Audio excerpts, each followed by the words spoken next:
আর pyloric অঞ্চলে যেসব গ্রন্থি থাকে সেটাকে বলা হয় পাইলোরিক গ্রন্থি। আমরা ওই এর আগে অ্যানাটমি যখন পড়েছি যে পাকস্থলী, তখন পড়িয়েছিলাম যে আমাদের পাকস্থলীর কয়েকটা পার্ট, যার মধ্যে সবার উপরের পার্টটাকে বলা হয় কার্ডিয়াক পার্ট, আর সবার নিচের অংশটাকে বলা হয় পাইলোরিক পার্ট, আর মাঝখানে বডি থাকে এবং উপর দিকে ফান্ডাস থাকে। আচ্ছা, গ্যাস্ট্রিক গ্রন্থির কোষসমূহ। গ্যাস্ট্রিক গ্রন্থিতে কি কি কোষ থাকে? এখানে 4 ধরনের কোষ থাকে। একটা হলো চিফ সেল, মিউকাস সেল, এজেন্টিফাইং সেল, আর একটা হলো অক্সান্টিক সেল। আচ্ছা, এরপর চিফ সেলের কাজ কি? চিফ সেল হলো হাইড্রোক্লোরিক অ্যাসিড, রেনিন, লাইপেজ ইত্যাদি এই কোষ থেকে নিঃসরণ করে। মিউকাস সেল এই কোষ থেকে মিউসিন নিঃসরিত হয়। এজেন্টিফিন সেল এই কোষ থেকে পেপসিন এনজাইম নিঃসৃত হয়। আর অক্সান্টিক সেল হলো এই কোষ থেকে লাইপেজ এনজাইম নিঃসরণ হয়। যাই হোক, এগুলা এত কঠিন কথাবার্তা আমাদের বুঝতে হবে না, এখান থেকে আমরা শুধু জেনে নিই। এরপর হলো গ্যাস্ট্রিক জুস। পাকস্থলীর বিভিন্ন গ্রন্থি থেকে নিঃসৃত রসের মিশ্রণকে গ্যাস্ট্রিক জুস বলে। একজন প্রাপ্তবয়স্ক মানুষের পাকস্থলী থেকে প্রতিদিন গড়ে 2 থেকে 2.5 লিটার গ্যাস্ট্রিক জুস ক্ষরণ হয়। আচ্ছা, এটা হলো যে আমাদের পাকস্থলীর গায়ে গ্যাস্ট্রিক যে গ্ল্যান্ড থাকে সেখান থেকে এই আমরা এর আগে যে গ্যাস্ট্রিক এই সেলগুলা পড়লাম, এখান থেকে এই যে বিভিন্ন ধরনের আমরা অ্যাসিড এবং এখান থেকে আমরা এনজাইমের নাম পড়েছি, মিউসিন, এরপর হলো পেপসিন এনজাইম ইত্যাদি। এই সকল জিনিসগুলোকে একত্রে বলা হয় গ্যাস্ট্রিক জুস। হ্যাঁ, এবং এই পাকস্থলীর গায়ে যে এই সকল গ্ল্যান্ড থেকে এই গ্যাস্ট্রিক জুস গুলা প্রতিনিয়ত বের হয়। যখন আমরা বিশেষ করে খাবার খাই, তখন খাবার খাওয়ার পর আমাদের পাকস্থলীতে এক ধরনের স্টিমুলেশন যায়। যখন পাকস্থলীতে খাবার যায়, তখন পাকস্থলীর গায়ে একটা স্টিমুলেশন হয়, যার প্রতিক্রিয়ার ফলে সেখান থেকে গ্যাস্ট্রিক জুস গুলা নিঃসরণ হয়। একজন প্রাপ্তবয়স্ক মানুষের পাকস্থলী থেকে প্রতিদিন গড়ে 2 থেকে 2.5 লিটার গ্যাস্ট্রিক জুস ক্ষরণ হয়। মানে আমরা যখন খাবার খাই, আমাদের পাকস্থলীতে সেই সময় গ্যাস্ট্রিক জুসটা নিঃসরণ হয়। এবং এই গ্যাস্ট্রিক জুসের কাজ কি? যে আমাদের খাদ্যবস্তুগুলোকে হজমে সহায়তা করা। এবং প্রতিদিন গড়ে 2 থেকে সাধারণত 2.5 লিটার গ্যাস্ট্রিক জুস ক্ষরণ হতে পারে। গ্যাস্ট্রিক জুসের কাজ কি? পেপসিন প্রোটিন জাতীয় খাদ্য হজমে সহায়তা করে। রেনিন দুধকে ছানাতে পরিণত করে বা দুধ জাতীয় খাবারকে হজমে সহায়তা করে হলো রেনিন। বিভিন্ন বর্জ্য পদার্থ দেহ থেকে নিষ্কাশন করে। মিউসিন HCl এর হাত থেকে পাকস্থলীকে রক্ষা করে। HCl টা হলো একটা অ্যাসিড, আর মিউসিনটা সাধারণত ক্ষারীয় একটা অবস্থা বজায় রাখে, যার ফলে পাকস্থলী ক্ষয় যায় না বা পাকস্থলীতে কোনো প্রকার আলসার তৈরি হয় না। HCl হাইড্রোক্লোরিক অ্যাসিড রোগ জীবাণু ধ্বংস করে। লাইপেজ ফ্যাট বা চর্বি জাতীয় খাদ্য হজম করে। তার মানে এখানে কয়েকটা পয়েন্ট আছে। আমরা খাদ্যবস্তু খাই যেগুলা, তার মধ্যে মূলত কয়েকটা উপাদান থাকে: কার্বোহাইড্রেট, প্রোটিন, আর একটা হলো লিপিড বা ফ্যাট। তো কার্বোহাইড্রেটটা তো যেটা বললাম যে আমাদের মুখেই সেটা হজমের ডাইজেস্টের প্রক্রিয়াটা শুরু হয়ে যায়। এরপর পেটে আসার পর দেখা যায় যে প্রোটিন জাতীয় যে খাদ্যগুলা সেগুলা পেপসিন, গ্যাস্ট্রিক জুসের মধ্যে যে একটা অংশ পেপসিন থাকে, এই পেপসিনটা হলো প্রোটিন জাতীয় খাদ্যবস্তুকে হজমে সহায়তা করে। এছাড়া রেনিন হলো আমরা দুধ জাতীয় খাবার খেলে এই রেনিন যে এনজাইমটা সেটা দুধকে হজমে সহায়তা করে। এছাড়া হলো লাইপেজ, আমরা ফ্যাট বা যেটা বললাম লিপিড, ফ্যাট বা চর্বি জাতীয় যে খাবারগুলা সেগুলাকে হজমে সহায়তা করে হলো লাইপেজ। এই জিনিসটা আমরা শুধু জাস্ট জেনে নেই, হ্যাঁ, এগুলা মুখস্থ রাখতে হবে এমন না, কিন্তু নিজেদের বেসিক নলেজ তাকে এনরিচ করার জন্য, এই সাধারণ জ্ঞানগুলো থাকার জন্য এই জিনিসগুলো জানা, এগুলো মুখস্থ করতে হবে না। আচ্ছা, এরপর আমরা আসি লিভার বা যকৃৎ। লিভার বা যকৃৎ। লিভারের বাংলা বলে হলো যকৃৎ।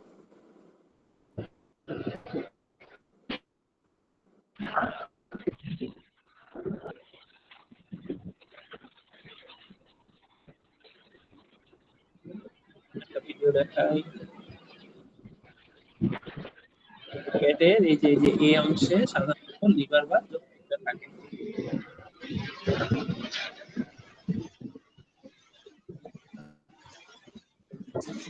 আবার দেখাই, এই যে পাকস্থলীর ঠিক উপরেই আমাদের অ্যাবডোমেন বা বুক, পেটের বুকের উপর দিকে ডান পাশের অংশে সাধারণত এই লিভারটা থাকে।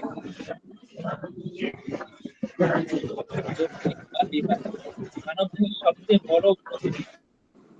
আমাদের লিভার হলো মানবদেহের সবচেয়ে বড় গ্রন্থি। এর আগে যেরকম বললাম যে লালা গ্রন্থি আছে, মুখের দিকে থাকে, তিন জোড়া, সেইটা হলো এক ধরনের গ্রন্থি। এছাড়া লিভার, এরপরে অগ্নাশয় বা প্যানক্রিয়াস, এগুলো প্রত্যেকটা কিন্তু গ্রন্থি।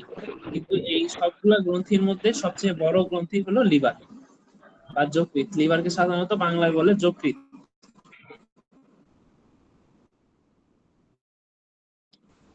এটি উদর বা উদর গহ্বরের উপরিভাগে ডায়াফ্রামের নিচে ডিওডেনাম ও ডান কিডনির উপরে পাকস্থলীর ডান পাশে অবস্থিত। আচ্ছা, একজন প্রাপ্তবয়স্ক মানুষের লিভার প্রতি প্রায় 1.5 কেজি ওজনের হয়ে থাকে। এর রং লালচে বাদামি। আচ্ছা, যেটা বললাম যে একজন মানুষের লিভার 1.5 কেজি পর্যন্ত হতে পারে, 1.5 কেজি ওজনের হতে পারে। আর এই লিভারটা কোথায় থাকে? এটা হলো আমাদের এই যে অ্যাবডোমেনের উপরের অংশ, মানে বুকের ডান পাশে।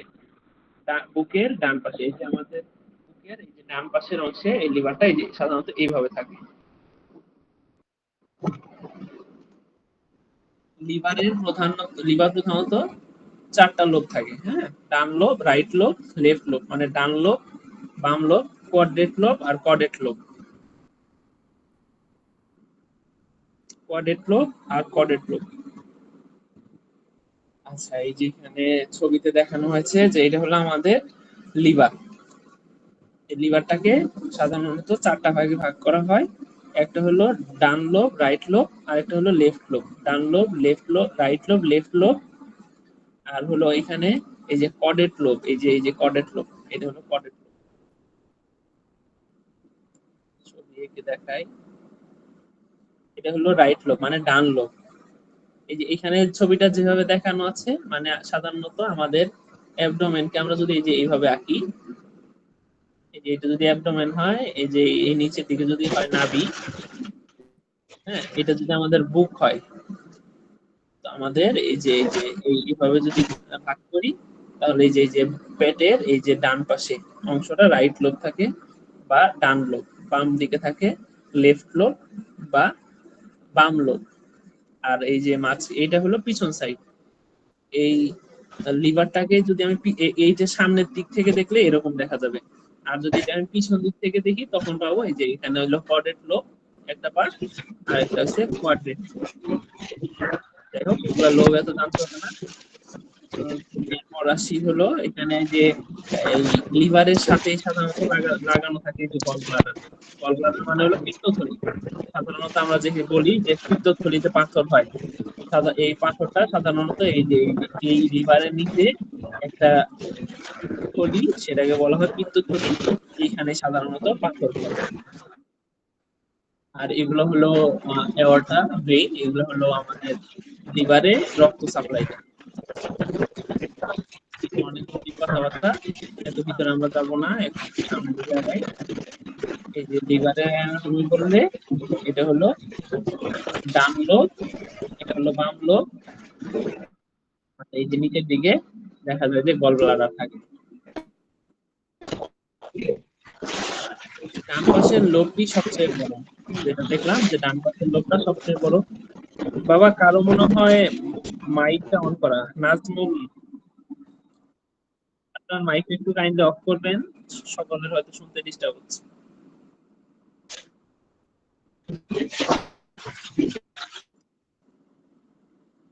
আচ্ছা, ঠিক আছে, তাহলে হলো ডান পাশের লোকটি সবচেয়ে বড়। লিভারের নিচের দিকে পিত্তথলি সংযুক্ত থাকে। লিভারের নিচের দিকে পিত্তথলি সংযুক্ত থাকে। লিভারের অপর নাম হেপাটিক। লিভারের অপর নাম হেপাটিক। তাই লিভারের নালীকে বলা হয় হেপাটিক ডাক্ট। লিভার থেকে যে নালীটা বের হয় সেটাকে বলা হয় হেপাটিক ডাক্ট। এটি পিত্তথলি ও ডিওডেনামের সাথে যুক্ত। আচ্ছা, এই জিনিসটা আমরা একটু সামনে গেলে জানতে পারবো। লিভার থেকে নিঃসৃত রসকে বলা হয় হেপাটিক জুস। আচ্ছা, একটা জিনিস সহজভাবে বোঝাই। এর আগে আমরা বললাম গ্যাস্ট্রিক জুস, আর এখানে পেলাম হেপাটিক জুস। মানে কি, যে আমরা লিভার থেকে বেরোচ্ছে হেপাটিক জুস, আর আমাদের গ্যাস্ট্রিক বা পাকস্থলী থেকে বেরোচ্ছে গ্যাস্ট্রিক জুস। লিভারকে বলা হয় হেপাটি, তাই লিভার থেকে যে রসটা বের হয় সেটাকে বলা হয় হেপাটিক জুস। কথাগুলো একটু কঠিন লাগতে পারে আজকের যে গ্রন্থির আসলে পড়াশোনাগুলো একটু জটিল। তো জাস্ট খালি একটুখানি আপনারা মনোযোগ দিয়ে দেখি এবং শোনার চেষ্টা করি। শুনলে যতটুকু বুঝতে পারি এইটুকুই চলবে। এটা এটা তো মুখস্থ করার মতো কিছু না। লিভার বা যকৃতের কাজ কি? এটি পিত্তক্ষরণ করে পিত্তথলিতে জমা করে। এই যে আমরা যেটা বললাম যে পিত্তথলিতে পাথর হয়, এই যে এই রোগটা তো আমরা শুনি। তো পিত্তথলির কাজ কি? পিত্ত রসটা জমা করা। আর এই পিত্ত রসটা আসে কই থেকে? এই পিত্ত রসটা আসে হলো যকৃৎ থেকে। এই যকৃৎ থেকে পিত্তক্ষরণ বা পিত্ত রস আমাদের পিত্তথলিতে জমা হয়। সাধারণত দেখা যায় যে কুরবানির সময় গরুর যে পিত্তথলিটা থাকে সেটাকে বেঁধে ওইখান থেকে কেটে নেওয়া হয়। কোনো কারণে যদি ওই পিত্ত রসটা যদি ওই মাংসের মধ্যে ছড়িয়ে যায়, দেখা যায় ওই মাংসটা অনেক তিতা হয়ে যায়। হ্যাঁ, তো ওই পিত্তথলিটাই খুব পিত্তথলির মধ্যে ওই পিত্ত রসটা খুব কনসেন্ট্রেটেড বা মানে খুব ঘন থাকে। তো এই পিত্তথলির কাজ হলো এই যকৃৎ বা লিভারে যে পিত্ত রসটা তৈরি হয় সেটাকে আমাদের পিত্তথলিতে জমা করা। শর্করা, আমিষ ও চর্বি জাতীয় খাবার বিপাকে সহায়তা করে। যেটা বললাম যে এই পিত্ত বা পিত্ত রস, এই পিত্ত রসটা সাধারণত লিভারে তৈরি হয়, এবং এই পিত্ত রসটা এবং এর আগে যেটা জানলাম যে লিভার থেকে যেই রসটা তৈরি হয় সেটা হেপাটিক জুস, সেটা শর্করা, আমিষ ও চর্বি জাতীয় খাবার বিপাকে সহায়তা করে। ভিটামিন এ, বি ও আয়রন জমা রাখে। অ্যালবুমিন, ফিব্রিনোজেন, প্রথমবিন নামক প্রোটিন তৈরি করে। দেহের অপ্রয়োজনীয় দূষিত পদার্থ বের করে দেয়। বিভিন্ন খাবার বিপাকে সহায়তা করে। গর্ভাবস্থায় লোহিত রক্তকণিকা তৈরি করে। আচ্ছা, গর্ভাবস্থায় ওই যে আমরা রেড ব্লাড সেল যেটাকে বলি, লোহিত রক্তকণিকা, রক্তের এক ধরনের কণিকা, সেটা এই লিভারে তৈরি হয়। ওষুধ ও অন্যান্য ক্ষতিকর পদার্থকে দেহ থেকে সহনীয় পর্যায়ে নিয়ে আসে। তাহলে হলো ওষুধ ও অন্যান্য ক্ষতিকর পদার্থকে দেহে সহনীয় পর্যায়ে নিয়ে আসে, পরে কিডনির মাধ্যমে দেহ থেকে বের করে দেয়। এই যে আমরা যে সকল ওষুধগুলা খাই সেগুলো সাধারণত এই লিভার বা কিডনি দিয়ে আগে পরিপাক হয়, পরিপাক হয়ে এই কিডনির মাধ্যমে সাধারণত বের হয়ে যায়। আর যে সকল ওষুধগুলা আমাদের লিভারের সাহায্যে বের হয়ে যায় সেটা হলো লিভার থেকে রস এসে সেটা আবার ওই যে আমাদের পায়ুপথ দিয়ে পায়খানার সাথে বের হয়ে যায়। যার কারণে দেখা যায় যে আমাদের এই লিভারের যদি সমস্যা থাকে, সেই লিভারের সমস্যা থেকে সাধারণত জন্ডিস তৈরি হয়। লিভার যখন ঠিক মতো কাজ করতে না পারে তখন আমাদের শরীর হলুদ হয়ে যায়, এবং সেই কন্ডিশনটাকে বলা হয় জন্ডিস। এবং জন্ডিস হলে দেখা যায় যে আমাদের পুরো শরীর হলুদ হয়ে যায়, এবং প্রস্রাব এবং আমাদের চোখের যে চারপাশে যে অংশগুলা, জিহ্বার নিচে, হাত পা, এইগুলা হলুদ হয়ে যায়। সেক্ষেত্রে জন্ডিস ডেভেলপ করে। এবং আরেকটা রোগ হয় লিভারে, আমরা সাধারণত জানি যে ফ্যাটি লিভার। এই রোগটা হয়তো আমরা অনেকে শুনেছি। তো ফ্যাটি লিভার কি? আমাদের এই যে লিভারের মধ্যে যখন ফ্যাট জমে, এই যে এরকম দানা দানা ফ্যাট, মানে লিভারের মধ্যে যতটুকু ফ্যাট থাকার কথা তার থেকে যখন বেশি ফ্যাট জমে তখন সেটাকে বলা হয় ফ্যাটি লিভার। এবং ফ্যাটি লিভার এটা বিভিন্ন গ্রেডিং থাকে। Fatty liver grade 1, fatty liver grade 2, হ্যাঁ, এরকম। সাধারণত যারা বেশি পরিমাণ ভাত খায়, হ্যাঁ, বা কার্বোহাইড্রেট জাতীয় খাবার খায় তাদের সাধারণত এই ফ্যাটি লিভার রোগটা হয়ে থাকে। এছাড়া লিভার সিরোসিস এই রোগও হয় লিভারে। এই লিভার সিরোসিস যে রোগটা শুনেছি আমরা, সেটাও লিভারে হয়। হ্যাঁ, এছাড়া লিভার ক্যান্সার হতে পারে। তো এই সকল রোগ সাধারণত আমাদের লিভারে হয়ে থাকে।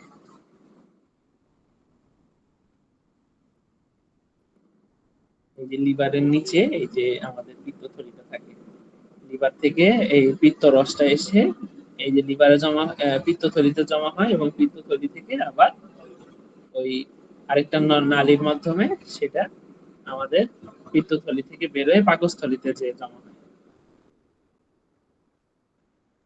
আচ্ছা, পিত্তথলি, এখন আমরা জানবো পিত্তথলি সম্পর্কে। পিত্তথলি বা গল ব্লাডার, পিত্তথলিকে ইংলিশে বলা হয় গল ব্লাডার। পিত্তথলি যকৃতের নিচের দিকে ডান হাইপোকন্ড্রিয়া অঞ্চলে থাকে। এটি একটি থলি বিশেষ, এতে 30 থেকে 50 মিলি পিত্ত জমা থাকে। এটি সাধারণত 7 থেকে 10 সেন্টিমিটার লম্বা এবং 3 সেন্টিমিটার প্রস্থ হয়। পিত্ত রসকে বলা হয় বাইল। এই যে পিত্ত রস মানে হলো আমাদের পিত্ত রস, বা সেটাকে ইংলিশে বলা হয় বাইল। এবং পিত্ত নালীকে বলা হয় বাইল ডাক্ট। ডাক্ট মানে হলো পাইপের মতো যে জায়গা যেখান দিয়ে সাধারণত কোনো তরল পদার্থ যায়, চলাচল করে, সেটাকে বলা হয় ডাক্ট। এটি হেপাটিক ডাক্ট ও ডিওডেনামের সাথে যুক্ত হয়। আচ্ছা, এই জিনিস, এই কথাটা আমরা সামনে গেলে বুঝবো। আচ্ছা, এই যে এখানে আসি, যে এটা হলো আমাদের লিভার, উপর দিকে লিভার। এর আগে যেটা বললাম যে আমাদের বুকের বা পেটের উপর দিকে ডান পাশে যদি হাত দেই, এই হাতটা যদি ডান হাতটা যদি আমাদের বুকের ডান পাশে লাগাই, সেটাকে বলবো আমরা হলো যে বুকের ডান পাশে এই জায়গাটাই সাধারণত লিভার থাকে। আর লিভারটা থাকে সাধারণত এই যে এইভাবে। হ্যাঁ, তো লিভারটা থাকে এইভাবে। তো এখান থেকে লিভারের ঠিক এই যে নিচের যে বর্ডারটা বা নিচের যে অংশটা, লিভারের এই নিচের অংশে সাধারণত পিত্তথলি বা গল ব্লাডার থাকে। লিভারের এই নিচের অংশে পিত্তথলি বা গল ব্লাডার থাকে। আচ্ছা, এই পিত্তথলির কয়েকটা পার্ট থাকে সাধারণত, ফান্ডাস, বডি, নেক। আর হলো এখান থেকে সিস্টিক ডাক্ট দিয়ে এই পিত্তরসটা বের হয়ে যায়। আচ্ছা, তাহলে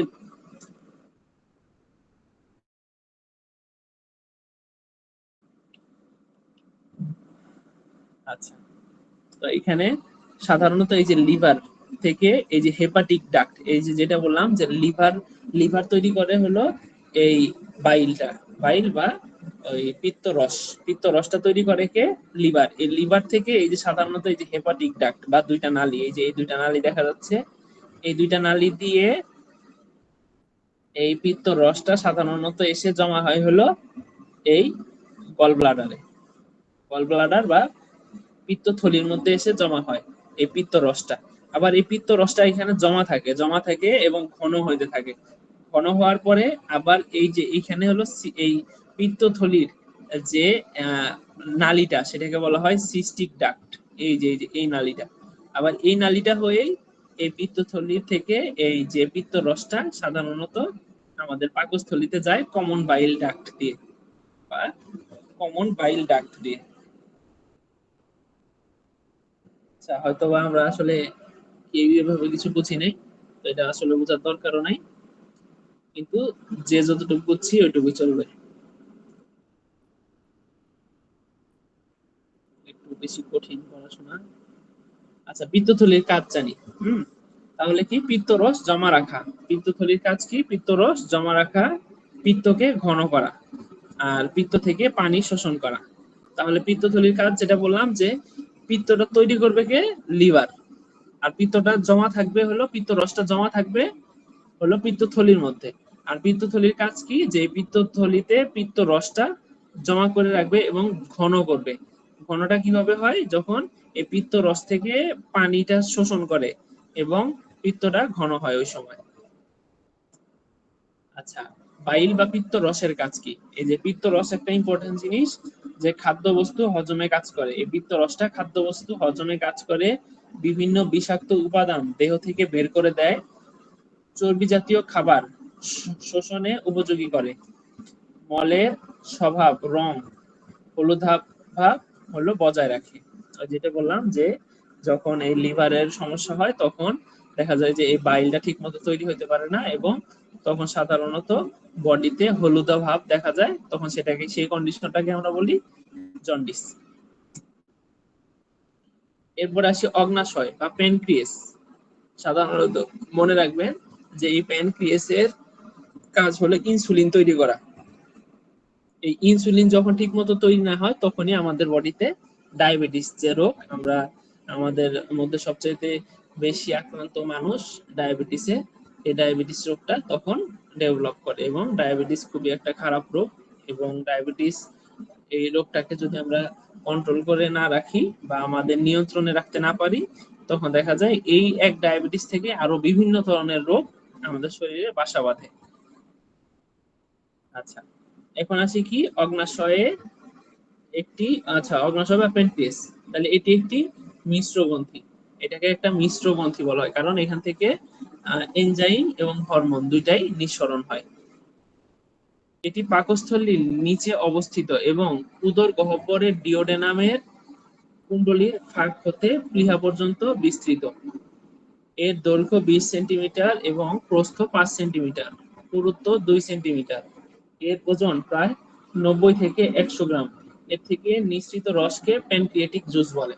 এই যে প্যানক্রিয়াস থেকে যে জুসটা আসে সেটাকে বলা হয় প্যানক্রিয়াটিক জুস। এর আগে আমরা জানছিলাম যে লিভার থেকে যেটা আসে সেটাকে বলে হেপাটিক জুস, আর হলো আমাদের পাকস্থলী থেকে যে জুসটা আসে সেটাকে বলা হয় গ্যাস্ট্রিক জুস। এছাড়া এর মধ্যে আইলেটস অফ ল্যাঙ্গারহ্যান্স নামক এক ধরনের হরমোন গ্রন্থি থাকে। এই যে প্যানক্রিয়াসের এই আইলেটস অফ ল্যাঙ্গারহ্যান্স এই একটা ধরনের একটা হরমোন গ্রন্থি থাকে, এটা একটা ইম্পর্টেন্ট জিনিস, এখান থেকে সাধারণত এই ইনসুলিনটা তৈরি হয়। আচ্ছা, সামনে জানবো এই যে আমাদের বডিতে কিভাবে লিভার থাকে, কিভাবে গল ব্লাডার বা এই পিত্তথলি থাকে এবং কিভাবে প্যানক্রিয়াস থাকে, এটা খুব সুন্দরভাবে এখানে দেখানো হয়েছে। যে এই যে আমাদের বডিতে এই যে এইটা হলো লিভার, এই উপরের অংশটা হলো লিভার, লিভারের নিচে আমরা জানি থাকে হলো পিত্তথলি। আচ্ছা, এই এতক্ষণ যা বললাম তার মধ্যে খুব সহজ ভাষায় বললে যদি একটু আমরা রিক্যাপিচুলেট করি তাহলে প্রথমে জানলাম যে আমাদের মুখে 3 ধরনের লালা গ্রন্থি থাকে, সেগুলোর কাজ হলো আমাদের মুখের খাদ্যবস্তুকে পিচ্ছিল করা এবং খাদ্য হজমে সহায়তা করা। বিশেষ করে শর্করা জাতীয় মানে আমরা ভাত জাতীয় যে খাবারগুলো খাই সেগুলা আমাদের মুখেই এই লালা গ্রন্থি দিয়ে মানে পরিপাক শুরু হয়ে যায়। এরপর আমরা জানতে পারলাম যে লিভার সম্পর্কে, এরপর আমরা জানতে পারলাম লিভার সম্পর্কে। লিভারের কাজ কি, যে লিভার থেকে হলো আমাদের হেপাটিক জুস নিঃসরণ হয়। আবার এই স্টমাক বা গ্যাস্ট্রিক মানে হলো পাকস্থলী, পাকস্থলী থেকে যে জুসটা তৈরি হয় সেটাকে বলি আমরা গ্যাস্ট্রিক জুস। তো এই লিভার থেকে বের হলো হেপাটিক জুস বা বাইল, বা বাইল বা পিত্তরস। এই পিত্তরসটা আমাদের এই গল ব্লাডারে এসে গল ব্লাডার বা পিত্তথলিতে এসে জমা হলো এবং সেখান থেকে জমা থাকার পর আবার এই পিত্ত নালী দিয়ে এই পিত্ত রসটা আবার এসে জমা হবে হলো আমাদের পাকস্থলীর নিচের অংশে। মানে পাকস্থলীর নিচে আমরা যে ক্ষুদ্রান্ত বৃহদান্ত ভাগ করেছিলাম, গত ক্লাসে যারা ছিলেন তারা এই কথাগুলো হয়তো বা বুঝবেন কিছু, যে আমাদের পাকস্থলীর পরের কিছু অংশকে আমরা ভাগ করেছিলাম ক্ষুদ্রান্ত এবং বৃহদান্ত হিসেবে, স্মল ইন্টেস্টাইন, লার্জ ইন্টেস্টাইন। এই স্মল ইন্টেস্টাইনের যে অংশ, স্মল ইন্টেস্টাইনকে আবার 3টা অংশে ভাগ করেছিলাম, ডিওডেনাম, জেজুনাম আর আইলিয়াম। তো এই যে এই ডিওডেনাম যে অংশটা ছিল মানে পাকস্থলীর সাথেই, এই যে সাধারণত এই যে এখানে যে নালীটা দেখা যাচ্ছে এটার সাথেই এই যে আমাদের পাকস্থলীটা থাকে, এই যে পাকস্থলীটা এই যে এইভাবে থাকে। এই পাকস্থলীর এই নিচের অংশটাই হলো ডিওডেনাম, আর এই ডিওডেনামেই এসে এই যে এই পিত্ত রসটা এসে এই যে এই জায়গায় এসে নিঃসরণ হয়। এবং ঠিক একইভাবে এই পিত্ত রসের যে এই পিত্ত নালীটা সেখানে আবার আমাদের সেখান থেকে শুরু হয় আমাদের প্যানক্রিয়াস বা অগ্নাশয়। এই যে এই অংশটাই হলো প্যানক্রিয়াস বা অগ্নাশয়। এবং এই প্যানক্রিয়াসের কাজ হলো ইনসুলিন হরমোন নিঃসরণ করা।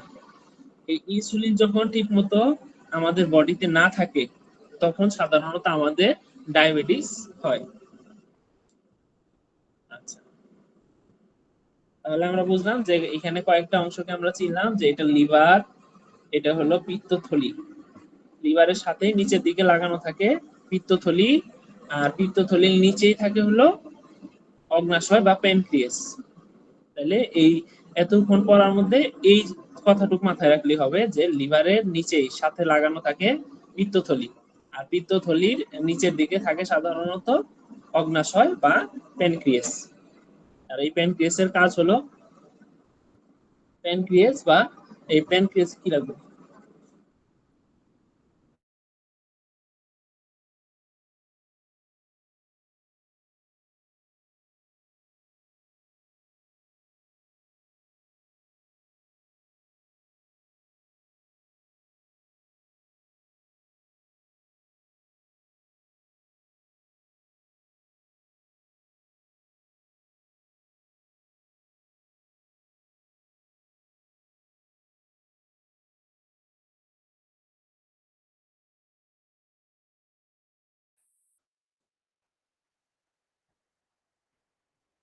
হ্যালো স্যার, আপনার কথা শোনা যাইতেছে না।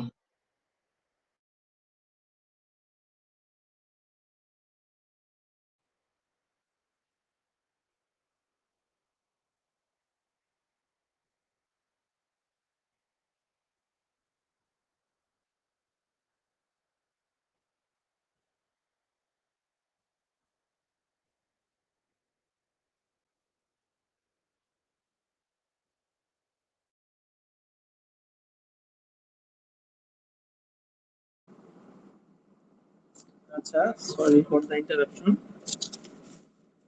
আচ্ছা, তো এতক্ষণ যেটা বলতেছিলাম যে এই অগ্নাশয় বা প্যানক্রিয়াসের কাজ হলো ইনসুলিন হরমোন নিঃসরণ করা। আর এই ইনসুলিনটা যদি আমাদের বডিতে না থাকে তখনই সাধারণত আমাদের ডায়াবেটিস রোগটা ডেভেলপ করে বা ডায়াবেটিস রোগ হয়। আচ্ছা, অগ্নাশয়কে তিনটা ভাগে ভাগ করছি: হেড, বডি আর টেইল। মাথা, দেহ, লেজ। মাথা, দেহ, লেজ। এই যে হেড, এই যে এই নিচের অংশটাকে বলা হয় হেড, এই পরের পরের অংশটাকে বলা হয় বডি, আর বডি থেকে নিচের অংশটাকে বলা হয় লেজ। এর এই তিনটা ভাগ। আচ্ছা, এই যে এখানে দেখানো হচ্ছে যে আমাদের বডিতে এটা হলো লিভার, লিভারের নিচেই থাকে হলো গল ব্লাডার বা পিত্তথলি, পিত্তথলির নিচের দিকে থাকে হলো অগ্নাশয় বা প্যানক্রিয়াস। আর এই প্যানক্রিয়াসের ঠিক উপরে প্যানক্রিয়াসের মাথার মধ্যে লাগানো থাকে হলো আরেকটা অঙ্গ যেটাকে বলা হয় স্প্লিন। আচ্ছা, এটা সম্পর্কে আমরা জানবো আরো পরে।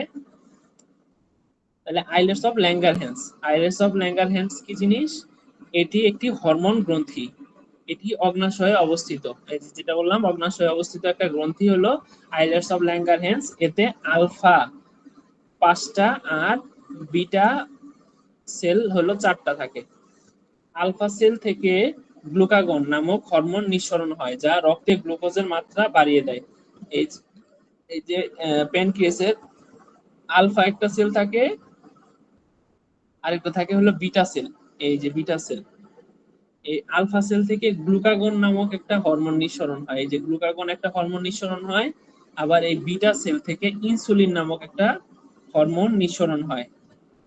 হ্যাঁ, এই দুইটার কাজ হলো উল্টা, একটা হলো গ্লুকোজের মাত্রা বাড়াবে আর একটা গ্লুকোজের মাত্রা কমাবে। তাহলে গ্লুকোজের মাত্রা বাড়ায় দেয় হলো এই যে আলফা সেল থেকে যেটা আসে গ্লুকাগন। গ্লুকাগন হলো গ্লুকোজের মাত্রা বাড়িয়ে দেয়, আর ইনসুলিনটা গ্লুকোজের মাত্রা কমিয়ে দেয়। এবং এই ইনসুলিনটা যখন আমাদের বডিতে না থাকে তখন হয় কি যে এই আমাদের বডিতে গ্লুকোজ মানে আমরা ভাত খাওয়ার পর যে রক্তে গ্লুকোজটা থাকে সেটা পরিমাণ বেড়ে যায়। এই গ্লুকোজ যখন বেড়ে যায় সেটা হজম হতে পারে না, বা আমাদের শরীরের যে সেলগুলা এই ইনসুলিন এই সেলের মধ্যে এই গ্লুকোজ গুলাকে নিয়ে যেতে সাহায্য করে। এবং যখন এই গ্লুকোজ গুলা রক্তে চলাচল করে কিন্তু সেল এই গ্লুকোজ গুলাকে ব্যবহার করতে পারে না, তখন আমরা দেখা যায় যখন আমরা পরীক্ষা করি যে ওই যে মেশিনের মাধ্যমে ডায়াবেটিসের যে মেশিন বা গ্লুকোমিটার বলি আমরা, বা রক্তের যখন পরীক্ষা করি ডায়াবেটিস পরীক্ষা করি, তখন দেখা যায় রক্তে আমাদের গ্লুকোজের পরিমাণ বা সুগার বলি, সেই সুগারের পরিমাণ অনেক বেশি থাকে, তখন সেই কন্ডিশনটাকে আমরা বলি যে ডায়াবেটিস। তো সেই ডায়াবেটিসের জন্য মূলত দায়ী তাহলে কে? এই যে ইনসুলিন। ঠিক আছে, এই ইনসুলিন যখন বেরোবে তখন এই ইনসুলিন আমাদের বডির যে গ্লুকোজ বা সুগার, সেই সুগার গুলাকে কমাই দিবে এবং বডিতে তখন সুগারের একটা ব্যালেন্স থাকবে, তখন আর এই ডায়াবেটিস যেটা এটা ডেভেলপ করবে না। অগ্ন্যাশয়ের কাজ, এর পাচক রস খাদ্য হজমে সহায়তা করে, রক্তে গ্লুকোজের মাত্রা ঠিক রাখে, এই যেটা বললাম এতক্ষণ যে রক্তে গ্লুকোজের মাত্রা ঠিক রাখে, এবং এই গ্লুকোজের মাত্রা যখন বেড়ে যায় তখন সেই কন্ডিশনটাকে আমরা বলি ডায়াবেটিস। অন্ত্রের মধ্যে পিএইচ ঠিক রাখে, পিএইচ হলো ওই যে অ্যাসিড বেস, মানে হলো অ্যাসিড বা ক্ষার যে অবস্থা, সেটার অবস্থাটাকে একটা স্কেল দিয়ে পরিমাপ করা হয়, সেটাকে বলা হয় পিএইচ। আচ্ছা, স্প্লিন বা প্লিহা, যেটা বললাম যে প্যানক্রিয়াসের ঠিক মাথায় যেটা একটা অঙ্গ দেখিয়েছিলাম বা অর্গান দেখিয়েছিলাম, সেটাকে বলা হয় স্প্লিন। তাহলে মানব দেহের সবচেয়ে বড় লিম্ফয়েড অঙ্গ, এটি দেখতে কালো রঙের, এটি পেটের বাম হাইপোকন্ড্রিয়াক অঞ্চলে অবস্থিত, এটি প্রায় 5 ইঞ্চি দৈর্ঘ্য এবং 3 ইঞ্চি প্রস্থ এবং 1 ইঞ্চি পুরু। আচ্ছা ঠিক আছে, তার মানে যেটা বললাম যে আমাদের প্যানক্রিয়াসটা আমাদের ডান দিক থেকে, পেটের ডান দিক থেকে, এই যে এটা হলো ডান, ডান হলো এইখানে থাকে হলো লিভার, লিভারের নিচে ডান পাশে লিভারের নিচে থাকে হলো পিত্তথলি। দেখবেন যে যার কারণে যখন অনেকের পিত্তথলিতে পাথর হয়, তখন এই যে পিত্তথলিতে পাথর হলে সাধারণত এই যে এই ডান পাশের একটা পয়েন্টে ব্যথা করে, সেটাকে বলা হয় ম্যাকবার্নির সাইন। তখন এখানে যদি আপনি চাপ দেন, ওইখানে একটা পয়েন্ট আছে, তখন সে ওই রোগী অনেক ব্যথা ফিল করে। যাই হোক, তো এই পিত্তথলি এখানে থাকে এবং পিত্তথলির নিচের দিকেই প্যানক্রিয়াসটা থাকে, প্যানক্রিয়াসটা থাকে সাধারণত এই যে এইভাবে, এইভাবে থাকে, কিভাবে থাকে এইভাবে, মানে আমাদের বাম দিক, ডান দিক থেকে বাম দিকে মাথা দিয়ে থাকে, এই যে এইভাবে থাকে প্যানক্রিয়াস। আর এই প্যানক্রিয়াসের ঠিক মাথার মধ্যে থাকে এই যে প্লিহা বা স্প্লিন, স্প্লিন একটা অঙ্গ, সেটা আমরা অনেকেই হয়তো নাম শুনে থাকবেন স্প্লিন, এই প্লিহা, এই অঙ্গটা থাকে হলো এই প্যানক্রিয়াসের, এই যে প্যানক্রিয়াস, প্যানক্রিয়াসের ঠিক মাথায় এই যে একটা অঙ্গ থাকে, সেটাকে বলা হয় হলো স্প্লিন। আচ্ছা, স্প্লিনের কাজ সম্পর্কে আমরা জানবো। এই যে স্প্লিন, এই যে স্প্লিন, এই যে এই স্প্লিনটাকে বড় করে দেখানো হয়েছে। আচ্ছা, প্লিহার কাজ কি? প্লিহা বা স্প্লিনের কাজ, এটি জীবাণু ধ্বংস করে। আচ্ছা, এই যে স্প্লিন বা প্লিহা, এই প্লিহার মূল কাজই হলো আমাদের শরীরে যে সকল জীবাণু ঢুকে, সেই সকল জীবাণুগুলাকে, জীবাণুর সাথে ফাইট করে এই জীবাণুগুলাকে ধ্বংস করে। এই প্লিহার কাজই হলো এটা। লোহিত রক্তকণিকা ও অনুচক্রিকা ধ্বংস করে। আমরা জানি যে আমাদের শরীরে যে লোহিত রক্তকণিকা বা রেড ব্লাড সেল, এটা হলো 120 দিন পর পর নষ্ট হয়ে যায়।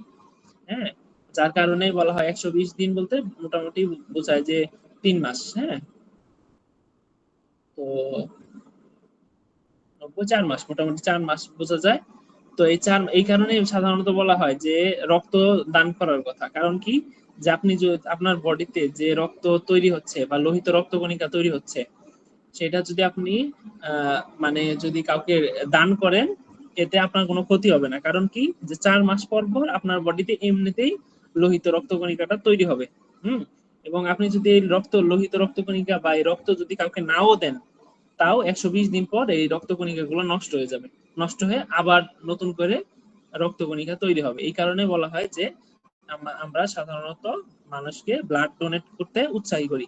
কারণ কি, যে 120 দিন পর এমনিতেই রক্তকণিকা গুলা তৈরি হয়। হুম, এবং এবং 120 দিন পর এই আবার আগের পূর্বে যে রক্তকণিকা গুলা থাকে সেগুলা ধ্বংস হয়। এবং এই লোহিত রক্তকণিকা গুলা ধ্বংস হয় কোথায়? সেটা হয় ধ্বংস হয় হলো এই স্প্লিনে। অ্যান্টিবডি তৈরি করে এবং রোগ প্রতিরোধ ক্ষমতা বৃদ্ধি করে। গর্ভাবস্থায় লোহিত রক্তকণিকা তৈরি করে সাময়িকভাবে 300 মিলি রক্ত জমা রাখে। এই স্প্লিন বা প্লিহা 300 মিলি পর্যন্ত রক্ত জমা রাখতে পারে। আচ্ছা, যাই হোক, আজকের মতো আমাদের পরিপাক গ্রন্থির পড়ার পার্ট এখানে শেষ হলো। এরপর আমরা কিছু রোগ সম্পর্কে জানবো। আচ্ছা, এখানে আমরা এতক্ষণ যা পড়েছি, এখানে কি কারো কোনো প্রশ্ন আছে?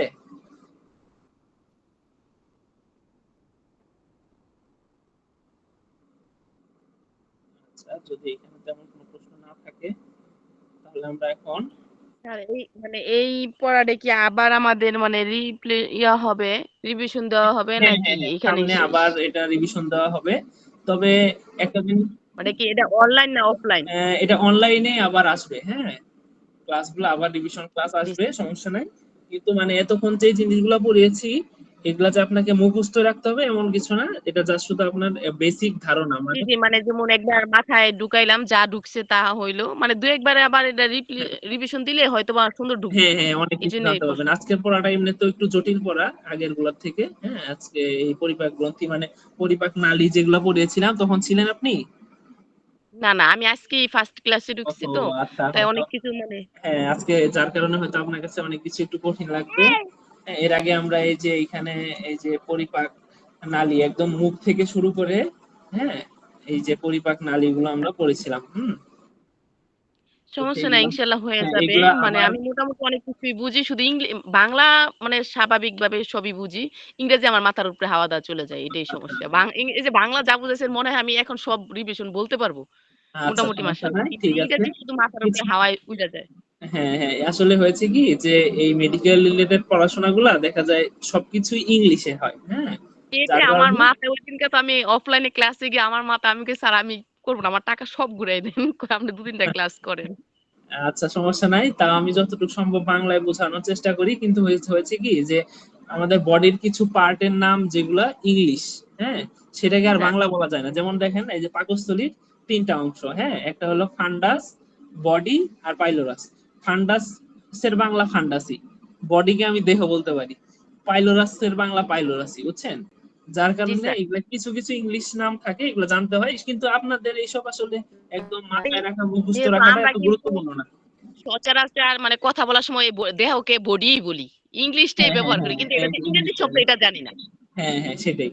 তো এগুলো আসলে আস্তে আস্তে জানতে জানতে, শুনতে শুনতে আপনারা এমনিতে অভ্যস্ত হয়ে যাবেন, ঠিক ইনশাল্লাহ আছে? হয়ে যাবে, কারণ এটা তো আর একদিনের না, অনেক হ্যাঁ দিনের হ্যাঁ, লম্বা একটা সেটাই কোর্স, হয়ে যাবে সেটাই। ইনশাল্লাহ, আশা রাখি। হয়তো আস্তে আস্তে হয়ে যাবে, সমস্যা নেই, এটা নিয়ে এত দুশ্চিন্তা থ্যাংক ইউ স্যার, করার খুব কিছু সুন্দর নাই। ক্লাস করেছেন, খুব সুন্দর, ভালো বুঝেছি।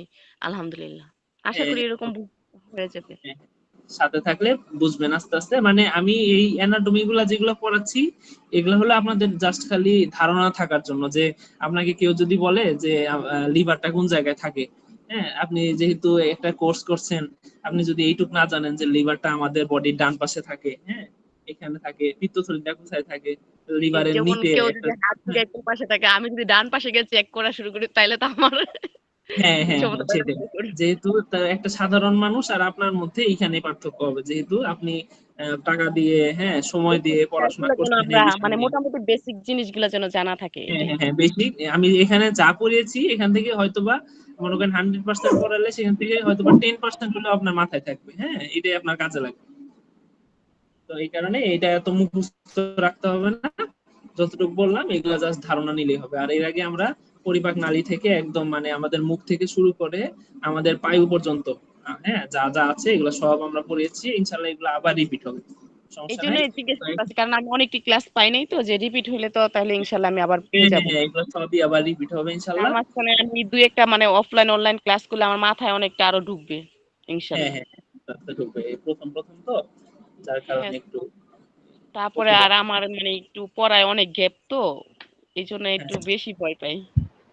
আচ্ছা সমস্যা নাই, ভয়ের কিছু নাই, রেগুলার ক্লাস করতে থাকেন, আস্তে আস্তে এমনিতেই সহজ হয়ে যাবে। মানে একদিনেই প্রথম দিন ভয় পাবেন না, তাহলে দেখবেন যে আর পড়া হবে না, ভয় ঠিক পাই আছে? না স্যার, আলহামদুলিল্লাহ। মানে ইংরেজি নিয়ে আমি অনেক বেশি ভয় আছে, আর কিচ্ছু না। না না, বাংলা নিয়ে সমস্যা নেই, আপনাদেরকে ইনশাল্লাহ। সব পড়া বাংলাই পড়ানো হবে, সমস্যা নাই, দুশ্চিন্তার কোনো কারণ নাই। কিছু কিছু জিনিস যেগুলা দেখা যায় যে ইংলিশেই থাকে, সেই অংশগুলো শুধুমাত্র ইংলিশে বলা হয়। আচ্ছা, এখন আমরা কয়েকটা রোগ সম্পর্কে জানি। আচ্ছা, কঠিন পড়া কিছু ছিল, সেগুলো শেষ হয়ে গেছে আলহামদুলিল্লাহ। আচ্ছা, আজকে আমরা কলেরা, ডায়রিয়া, আমাশয়, রক্ত আমাশয় এই কয়েকটা রোগ এবং এদের চিকিৎসা সম্পর্কে জানবো। তো সাধারণত দেখা যায় যে প্রত্যেকটা রোগেরই চিকিৎসা অনেকটা কাছাকাছি, তো এইগুলো সম্পর্কে আমরা একটু জানি। আচ্ছা, কলেরা।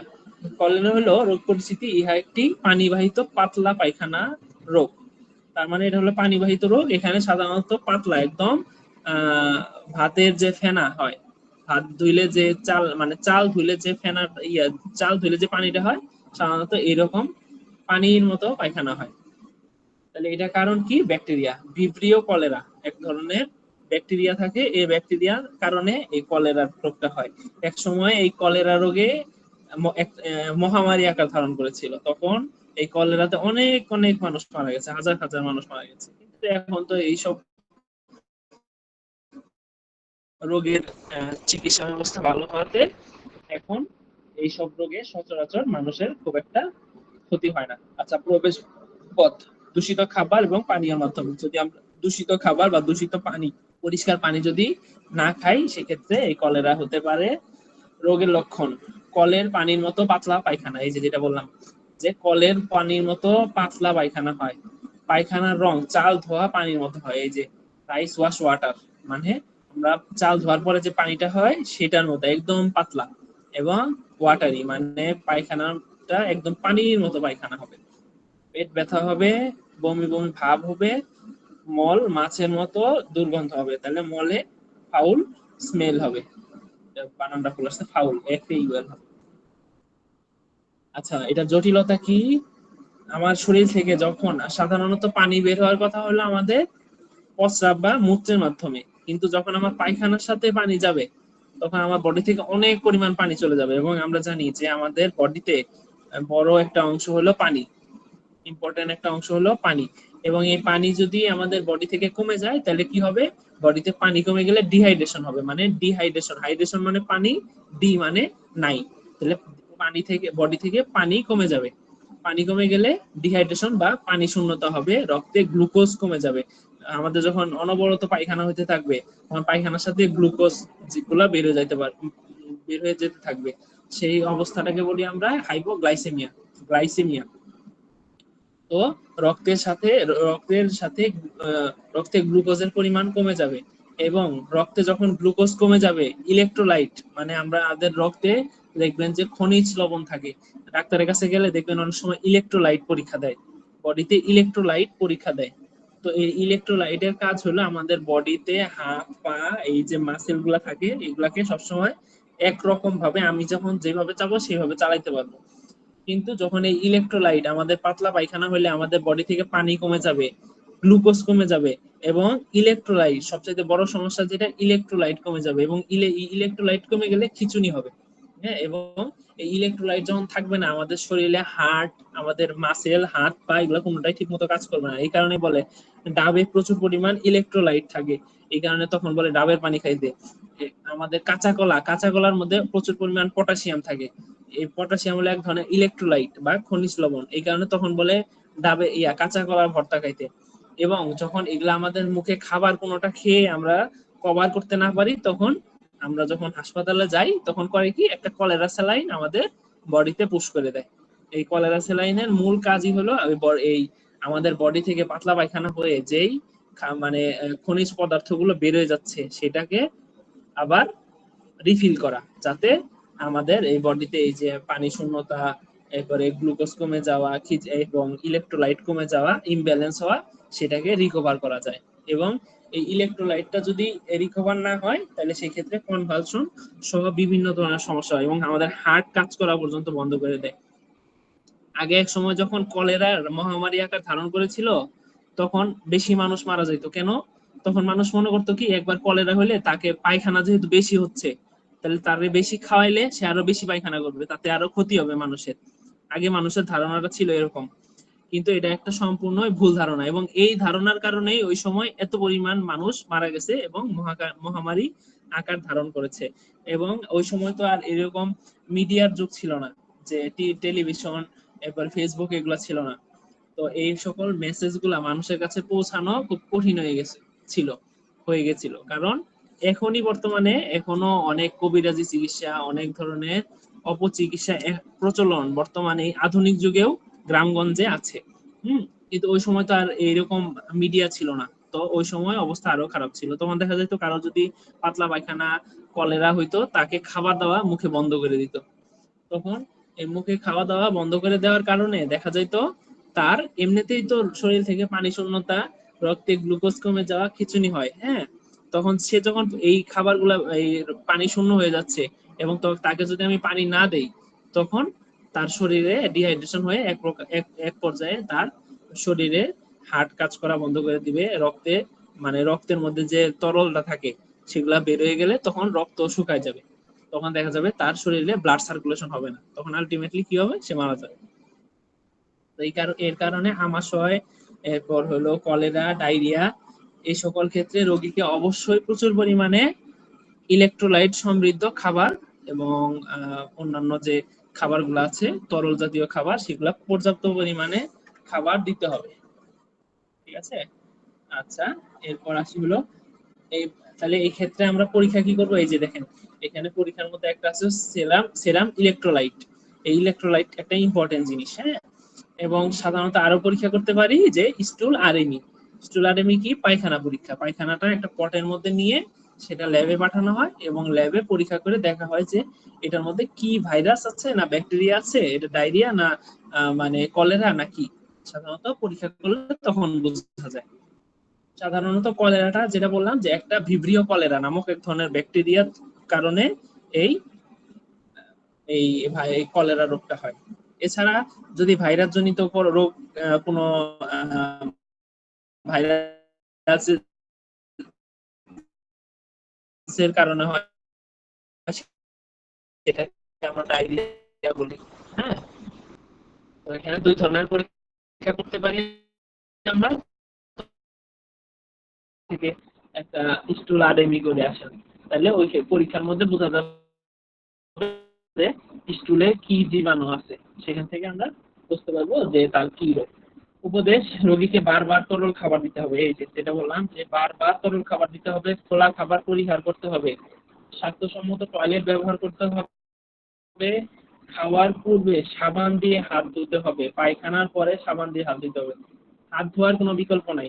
এই জিনিসটা আমরা কখন থেকে বুঝতে পারছি বলেন তো? কারো কি ধারণা আছে? হাত ধোয়ার কোনো বিকল্প নাই, এই জিনিসটা আমরা কখন জানতে পারছি? কারো ধারণা আছে? আচ্ছা, আমি বলি যে করোনা হওয়ার পর থেকে আমাদের এই হাত ধোয়ার জোরটা কিন্তু অনেক বেড়ে গেছে, কারণ করোনার পর থেকে আমরা জানতে পারলাম যে আমাদের হাতের মাধ্যমেই কিন্তু অনেক পরিমাণ রোগ বালাই আমাদের মুখে, পেটে, চোখে ছড়ায়। কারণ এই হাত এমন একটা জিনিস যেটা আমাদের কাছে ব্যবহারের জন্য সব জায়গায় ব্যবহার করতে হয়, এবং এই হাতটাই যখন আমি মুখে দিব, হাতটাই যখন চোখে দিব, হ্যাঁ, সে হাতটা যখন নাকে দিব, সেখান থেকে আমাদের এই হাত থেকে হাতে লেগে থাকা যে জীবাণুগুলা, ভাইরাস, ব্যাকটেরিয়া, সেগুলো আমাদের নাকে, মুখে, চোখে ছড়ায়। এই কারণে হাত ধোয়ার কোনো বিকল্প নাই। এই কারণে সবসময় সাবান দিয়ে কমপক্ষে 2 মিনিট বা 30 সেকেন্ড সময় ধরে হাতটা পরিষ্কার করতে হয়। তাহলে পায়খানার পরে এবং খাওয়ার পূর্বে অবশ্যই সাবান দিয়ে হাত ধুতে হবে, স্বাস্থ্যসম্মত টয়লেট ব্যবহার করতে হবে এবং রোগীকে বারবার তরল খাবার দিতে হবে। এটা হচ্ছে সবচেয়ে বড় কথা। রোগীকে বারবার তরল খাবার দিতে হবে, এটার কোনো বিকল্প নাই। আচ্ছা, কলেরা রোগের চিকিৎসা। স্লাইড কি দেখা যাচ্ছে স্ক্রিনে? স্যার কথা আয় না স্যার, ঝাপসা আয়, বোঝা যায় না ক্লিয়ার না আর কি।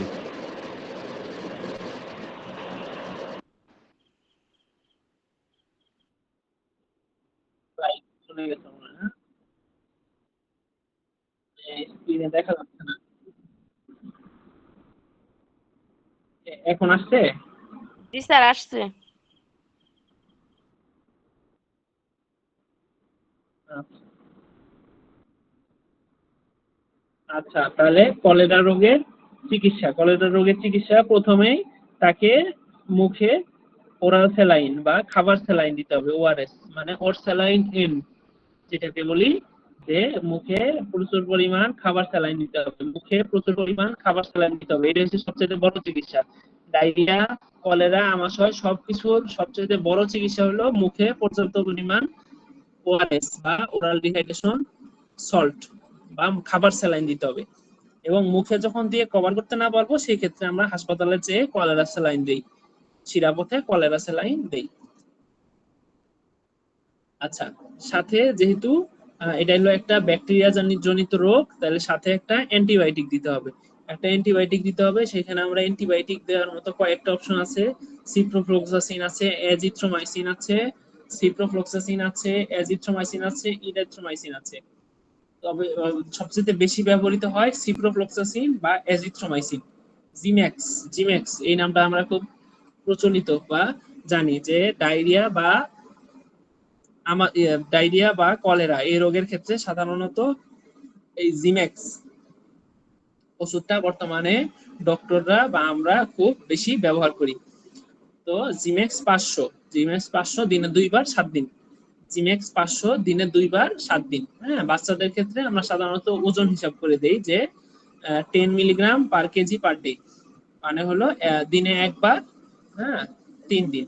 তাহলে এটা কিভাবে, এটা হলো 10, মানে যদি ওজন হয় 10 কেজি, 10 কেজির সাথে 10 মিলিগ্রাম রে গুণ করবো 100 মিলিগ্রাম পার ডে। 100 মিলিগ্রাম এটা আমরা রাতে একবার করে, হ্যাঁ 3 দিন দিতে পারি সিরাপ হিসেবে আর কি।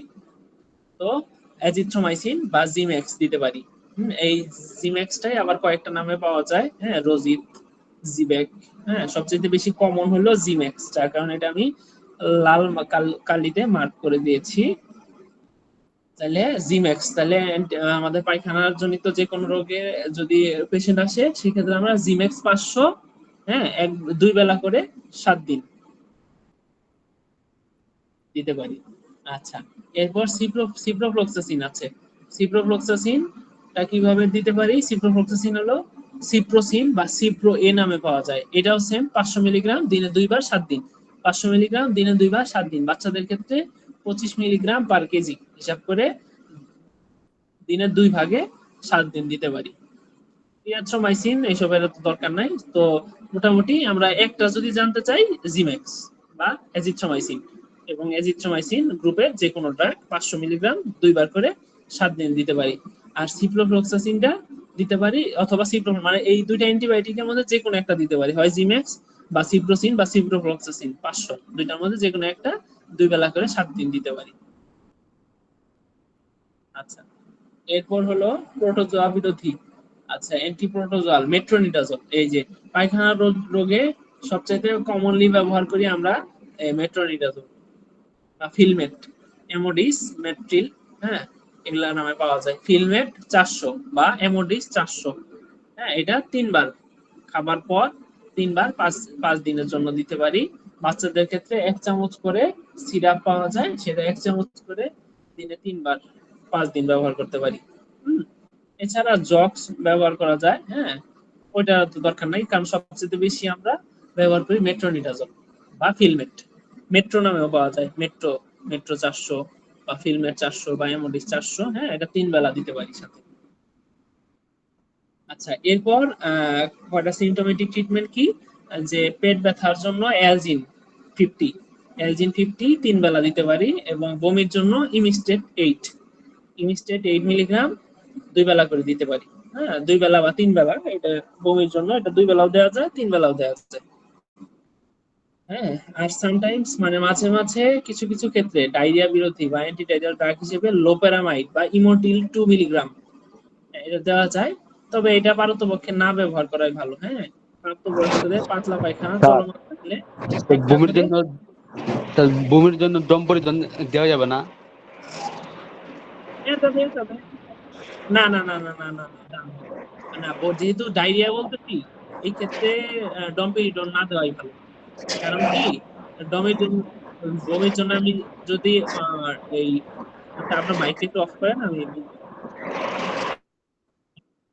আচ্ছা কার জানি সাউন্ড আসছে, হ্যাঁ বমির জন্য যদি আমি এখানে ডম্পিরিডন দেই তাহলে হবে কি যে পায়খানা যখন পাতলা পায়খানা হয় তখন আমাদের পাকস্থলী থেকে বা এই যে ক্ষুদ্রান্ত বা স্মল ইন্টেস্টাইন বা লার্জ ইন্টেস্টাইন মানে ক্ষুদ্রান্ত বৃহদান্ত মানে পাকস্থলী থেকে যে নালীগুলা নামে নার বলি যেগুলা সেগুলোর মধ্যে এই মানে সংকোচন প্রসারণ বেড়ে যায়, যার কারণে হয় কি খাবার খাওয়ার সাথে সাথে সেটা পায়খানার মাধ্যমে বের হয়ে যায়। হ্যাঁ, এবং ডম্পিরিডন বা অমিডন, হ্যাঁ, এটার কাজ হলো যে আমাদের গাট মটিলিটিটা বাড়ায় দেয়। মানে কি যে আমাদের এই যে পাকস্থলীর যে নালীগুলা সেটা হলো আরো বেশি পরিমাণ সংকোচন প্রসারণ করে, যার কারণে ওই ক্ষেত্রে এই যদি এমনিতেই হচ্ছে আপনার পাতলা পায়খানা, আবার যদি খান বমির জন্য ওই ডম্পিরিডন বা অমিডন, তখন দেখা যায় এই পাতলা পায়খানাটা আরো বেড়ে যায়। হ্যাঁ, এই কারণে পাতলা পায়খানার ক্ষেত্রে আমরা অমিডনটা দেই না। সেই ক্ষেত্রে পাতলা পায়খানার ক্ষেত্রে আমরা অমিডন না দিয়ে এই ইমিস্টেট ব্যবহার করি। বুঝতে পারছেন? মানে আমরা শিখলাম যে পাতলা পায়খানার ক্ষেত্রে অমিডনটা দেওয়া যাবে না। অমিডন না দিয়ে আপনি অন্ডানসেট্রন বা ইমিস্টেট যে ড্রাগটা বমির জন্য এটা দিতে পারেন। আচ্ছা, ঠিক আছে। এরপর ওই যে পেট ব্যথার জন্য অ্যালজিন দিতে পারেন। আর হলো এই কিছু কিছু ক্ষেত্রে এই ইমোটিল 2 মিলিগ্রাম, হ্যাঁ, এটা 3 বেলা দেওয়া যায়, তবে এটা না দেওয়াই ভালো, কারণ অনেক ক্ষেত্রে এই যে ইমোটিল 2 ড্রাগটা দিলে মানে এটা দেখা যায় যে পায়খানাটা আটকে যায়। হ্যাঁ, তখন দেখা যায় যে পেটে জীবাণু থাকে, হ্যাঁ, কিন্তু পায়খানাটা না হওয়ার কারণে পেটের মধ্যে আরো অন্যান্য ধরনের সমস্যা হয়। এমনিতে মনে করেন পেটের মধ্যে স্যার যতক্ষণ ওই যে জীবাণু আছে। গাড়ির জার্নির জন্য যে অনেক সময় ঘুমে যায় স্যার, এটার জন্য মানে কোন বইটা সব থেকে ভালো মানে উপকারিতা? হ্যাঁ, গাড়িতে জার্নির জন্য যেটা, সেই ক্ষেত্রে আপনি ওই যে অমিডন খাইতে পারেন। হ্যাঁ, মানে জার্নি করার আর 1 ঘন্টা আগে, কমপক্ষে 1 থেকে 1.5 ঘন্টা আগে আপনি একটা হলো গ্যাস্ট্রিকের ওষুধ, হ্যাঁ, খাবার আগে। গ্যাস্ট্রিকের ওষুধ খাবার আগে অবশ্যই, যে কোনো সময় আপনি যখনই গ্যাস্ট্রিকের ওষুধ খাবেন সেটা অবশ্যই খাবার আধা ঘন্টা আগে খাবেন, এবং খাবার পরে হলে একটা আপনি অমিডন খেতে পারেন। হ্যাঁ, সেই ক্ষেত্রে এটা হলো আপনার বমির জন্য ভালো কাজ দিবে। এবং বর্তমানে জয় টিপ নামে একটা ওষুধ পাওয়া যায়। হ্যাঁ, এটা বমির জন্য ভালো কাজ করে। আপনি হলো ওই অমিডন খাইতে পারেন অথবা ওই জয় টিপ এটা খেতে পারেন। হ্যাঁ, সাথে একটা গ্যাসের ওষুধ খেয়ে নেবেন, তাহলে মোটামুটি এই বমির রাস্তায় যে মোশন সিকনেসটা হয় বা বমি হয় গাড়িতে উঠলে সেটা কমে যাবে। ধন্যবাদ স্যার। আচ্ছা, এখান থেকে তাহলে জানলাম যে আমরা প্রথমে দিব হলো ওরাল স্যালাইন দিব, মানে হলো মুখের খাবার স্যালাইন দিব, এরপর একটা অ্যান্টিবায়োটিক দিব, আর একটা হলো অ্যান্টিবায়োটিক কি জিম্যাক্স 500 মিলিগ্রাম 2 বেলা করে দিতে পারি 7 দিন। আর এরপর আমরা আরো দিতে পারি হলো একটা মেট্রোনিডাজল 3 বেলা, মেট্রোনিডাজল 3 বেলা, এমোডিস বা ফিলমেট এটা 400 মিলিগ্রাম 3 বেলা। সাথে যদি পেট ব্যথা থাকে অ্যালজিন, আর পেট ব্যথা না থাকলে যদি বমি থাকে তাহলে ইমিস্টেট 8 মিলিগ্রাম। ডায়রিয়া রোগ পরিচিতি, ইহা একটি পানিবাহিত পাতলা পায়খানার রোগ। সাধারণত দৈনিক 3 বার বেশি পাতলা পায়খানা হলে তাকে ডায়রিয়া বা উদরাময় বলে। যদি আমাদের সাধারণত দৈনিক 3 বারের বেশি পায়খানা হয় সেটাকে আমরা ডায়রিয়া বা পাতলা পায়খানা বলে থাকি। হ্যাঁ, তাইলে হলো কারণ কি, এটা এর আগে যেরকম বললাম কলেরাটা শুধুমাত্র একটা ভাইরাসের কারণেই হবে, কলেরা একটা শুধুমাত্র ব্যাকটেরিয়ার কারণে হবে। সেটা কি, ভিব্রিও কলেরা নামক এক ধরনের ব্যাকটেরিয়ার কারণে হবে। আর এখানে ডায়রিয়াটা সাধারণত ভাইরাস, ব্যাকটেরিয়া, প্রোটোজোয়া বিভিন্ন ধরনের কারণে হতে পারে। হ্যাঁ, ওখানে কলেরার কারণ ছিল একটা ভিব্রিও কলেরা নামক ব্যাকটেরিয়া, আর ডায়রিয়া সাধারণত ভাইরাস, ব্যাকটেরিয়া বিভিন্ন কারণে হতে পারে। হ্যাঁ, তো ওষুধ বিষাক্ততা পার্শ্ব প্রতিক্রিয়া, মানে ওষুধের পার্শ্ব প্রতিক্রিয়ার কারণে হতে পারে, দূষিত খাবার পানীয় কারণে হতে পারে। সাধারণত ভাইরাস যদি বলি, এই রোটা ভাইরাস, একটা রোটা ভাইরাসের টিকা দেখবেন বাচ্চাদের রোটা ভাইরাসের টিকা দেয় ছোটবেলায়, যার কারণে আমাদের বডিতে এই রোটা ভাইরাসের বিরুদ্ধে অ্যান্টিবডি তৈরি হয় সহজে। এই পাতলা পায়খানা এই রোটা ভাইরাস থেকে সবচেয়ে বেশি হয়, এবং সহজে এই পাতলা পায়খানা রোগটা হয় না। তাহলে এটা হলো দূষিত খাবার পানীয় এবং পানীয়ের মাধ্যমে হতে পারে। রোগের লক্ষণ কি, পাতলা পায়খানা হবে, লুজ মোশন হবে, পেট ব্যথা হবে, বমি বমি ভাব হবে বা বমি হবে। আচ্ছা, জটিল কমপ্লিকেশন কি বা জটিলতা কি? তাহলে তীব্র পানি শূন্যতা হবে, যেটা বললাম আগের মতো সেম। তাহলে পানি শূন্যতা হবে, রক্তে গ্লুকোজ কমে যাবে, খিঁচুনি হবে। পরীক্ষা কি করব? ওই যে স্টুল পরীক্ষা করব, মানে পায়খানা পরীক্ষা করব। স্টুল মানে পায়খানা, STOOL, স্টুল, পায়খানা। আর হলো সেরাম ইলেকট্রোলাইট। ইলেকট্রোলাইট হলো ওই যে রক্তে খনিজ পদার্থের পরীক্ষা। রোগীকে বারবার তরল খাবার দিতে হবে, খোলা খাবার পরিহার করতে হবে, স্বাস্থ্যসম্মত খাবার ব্যবহার, স্বাস্থ্যসম্মত টয়লেট ব্যবহার করতে হবে, খাওয়ার পূর্বে সাবান দিয়ে হাত ধুতে হবে, খাবার পরে সাবান দিয়ে হাত ধুতে হবে। চিকিৎসা আগের মতোই, মানে পায়খানা জনিত যে কোনো সমস্যা আপনি প্রথমে বলবেন যে আপনি পর্যাপ্ত পরিমাণ মুখে স্যালাইন খান, খাবার স্যালাইন খান। খাবার স্যালাইনেও কাজ না হলে তখন দিতে হয় সাধারণত কলেরা স্যালাইন। এছাড়া হচ্ছে অ্যান্টিবায়োটিক যেটা বললাম, একটা জিম্যাক্স 500 মিলিগ্রাম দিয়ে দিলেন, অথবা সিপ্রোফ্লক্সাসিন 500 মিলিগ্রাম দিয়ে দিলেন। এরপর মেট্রোনিডাজোল দিলেন সাথে। আর যদি ব্যথা থাকে তাহলে ওই যে চিকিৎসা আগের মতোই।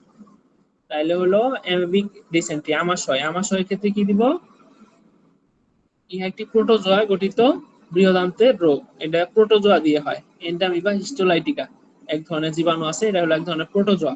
এটার কারণে সাধারণত হয় আমাশয়। দূষিত খাবার পানীয়র মাধ্যমে হয় পাতলা পায়খানা, নরম পায়খানা হবে, তল পেট ব্যথা এবং পেট মোচড়ানো, ওই যে পেট মোচড়ানো টাইপের ব্যথা হয় আমাশয়। হ্যাঁ, পায়খানার মিউকাস যায় বা আম যাবে। পায়খানার সাথে যদি মিউকাস বা আম যায়, সেটা দেখে বুঝি আমরা সাধারণত, মানে পায়খানার সাথে যদি কিছু যায় সেটারে বলি আমরা এই যে আমাশয় বা ডিসেন্ট্রি। হ্যাঁ, ডিসেন্ট্রি বলি। পায়খানার সাথে যদি কিছু যায়, পায়খানার সাথে যদি আম বা মিউকাস যায়, সেটারে বলি আমরা আমাশয়। পরীক্ষা কি করব? স্টুলারেমি করব। চিকিৎসা কি এই ক্ষেত্রে? চিকিৎসা হলো ওই যে মুখে খাবার স্যালাইন থাকবে। এছাড়া আমরা এখানে যেহেতু পায়খানার সাথে আম যাচ্ছে বা মিউকাস যাচ্ছে, সেজন্য পায়খানার জন্য মেট্রোনিডাজোল দিতে পারি। মেট্রোনিডাজোল 400, এটা 3 বেলা দিতে পারি। আর বাচ্চাদের ক্ষেত্রে 1 চামচ করে সিরাপটা পাওয়া যায়, এটা 3 বেলা দিতে পারি। আর উপদেশ দিতে হবে যে ঝাল মশলা জাতীয় খাবার নিষেধ করা। তো শুরুতেই সাধারণত অ্যান্টিবায়োটিক ওভাবে লাগে না। যদি মনে করেন যে এই চিকিৎসা 1 দিন 2 দিনে পায়খানা না কমে, সেই ক্ষেত্রে অ্যান্টিবায়োটিক দেওয়া যায়। রক্ত আমাশয় বা ব্যাসিলারি ডিসেন্ট্রি। রক্ত আমাশয় এটা হলো রোগ পরিস্থিতি, ইহা ব্যাকটেরিয়া গঠিত বৃহদান্ত্রের রোগ। ইহার আরেক নাম হলো সিগেলোসিস। সিগেলা নামে ব্যাকটেরিয়ার কারণে বা জীবাণুর কারণে এই রক্ত আমাশয়টা হয়। রক্ত আমাশয় কি? মানে পায়খানার সাথে রক্ত যাবে। আর ওইখানে এর আগে যে শুধু আমাশয় করছি বা অ্যামিবিক ডিসেন্ট্রি, এটাতে পায়খানার সাথে আম বা মিউকাস যায়। হ্যাঁ, আর পায়খানার সাথে যদি রক্ত যায় সেটাকে বলি রক্ত আমাশয়। পাতলা নরম পায়খানা হবে, তলপেট মোচড়ানো ব্যথা হবে, পায়খানা মিউকাস থাকবে এবং পায়খানার সাথে এই যে তাজা রক্ত থাকবে। এই যে এই জিনিসটা ইম্পর্টেন্ট, পায়খানার সাথে যদি তাজা রক্ত থাকে সেটাতে বলি রক্ত আমাশয়। রক্ত থাকলে রক্ত আমাশয়। তাহলে পায়খানার সাথে রক্ত থাকলে সেটা আমরা কি করব? স্টুল আরেমি, আর স্টুল কালচার এন্ড সেনসিটিভিটি। তাহলে স্টুলের দুইটা পরীক্ষা করতে পারি, স্টুল আরেমি বা স্টুল কালচার। স্টুল আরেমি with stool culture and sensitivity, মানে স্টুল আরেমি করলে বোঝা যাবে যে এখানে কি ধরনের কি সমস্যা আছে, হ্যাঁ, এটার সাথে রক্ত আছে কিনা বা আদার্স কোনো জীবাণু আছে কিনা। এবং এই স্টুল কালচার এন্ড সেনসিটিভিটি, এটা করলে বোঝা যাবে যে এখানে যে ব্যাকটেরিয়াটা আছে এটার জন্য কোন অ্যান্টিবায়োটিকটা দিলে কাজ হবে। এর জন্য স্টুল কালচার এন্ড সেনসিটিভিটি, মানে স্টুল সিএস, এটা করতে পারি। স্টুল মানে বললাম যে পায়খানা। তাইলে যে রক্ত আমাশয় হলে সেম ভাবে ট্রিটমেন্ট মেট্রোনিডাজোল দিব, হ্যাঁ, ব্যথার জন্য এলজিন দিব, আর হলো একটা অ্যান্টিবায়োটিক দিব। এটা আমরা ওই যে সিপ্রোফ্লক্সাসিনও দিতে পারি, জিম্যাক্স বা এজিথ্রোমাইসিনও দিতে পারি। হ্যাঁ, আরেকটা যেটা আছে দরকার নেই। তো এই হলো আমাদের পায়খানা রোগ নিয়ে পড়া।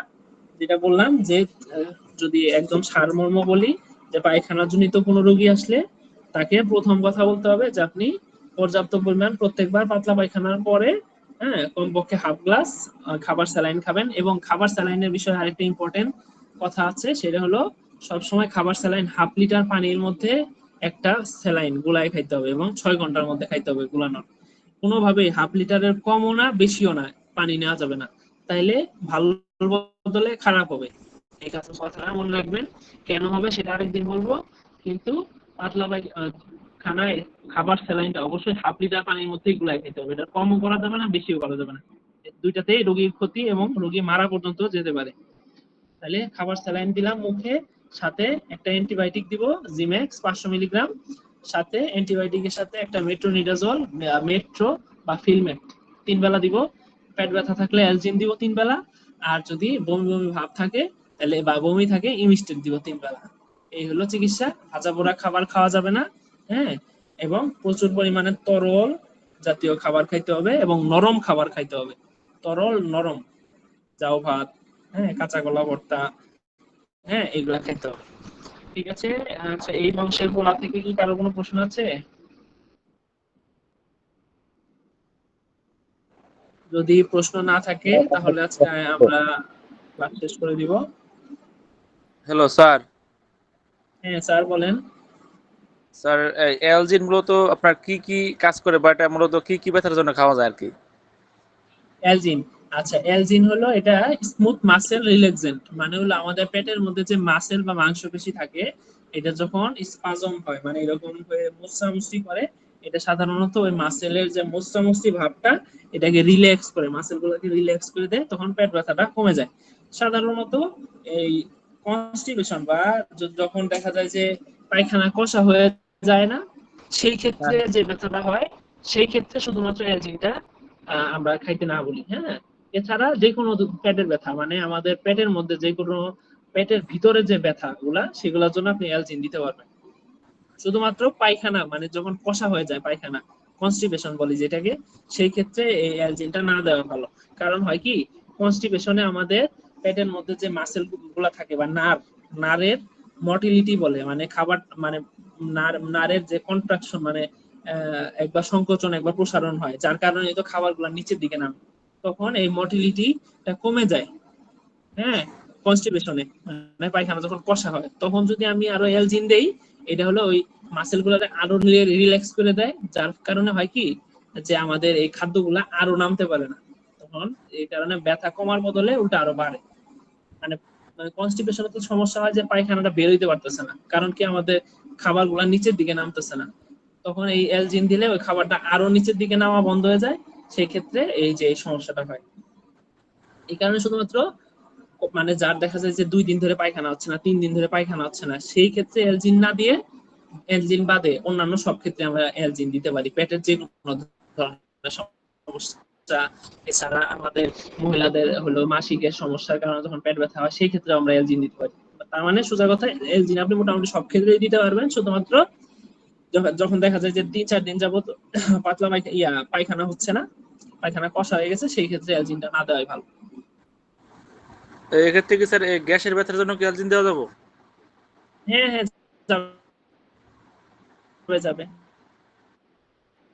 এটাই বলছি আর কি, এজের মতো মানে এছাড়া সেটাই তো বললাম, মানে যে কোনো ধরনের পেটের যে কোনো ধরনের ব্যথা অ্যালজিন দিতে পারবে। এটা কি মানে সবার ক্ষেত্রে, মানে 13 বছরের উপরে সবার ক্ষেত্রে? হ্যাঁ হ্যাঁ হ্যাঁ, যে কোনো বছর বয়সের উপরে দিতে পারবে। স্যার আরেকটা প্রশ্ন ছিল যে আপনারা যে বাচ্চাদের যে আপনারা যে অ্যান্টিবায়োটিক যে সাসপেনশন আছে, সেক্ষেত্রে তো আপনার 50 ml এর ক্ষেত্রে আমরা 6 চামচ গরম পানি ঠান্ডা করে ব্যবহার করব, তো সেক্ষেত্রে স্যার এটা কি প্রতিটা সাসপেনশনের ক্ষেত্রেই?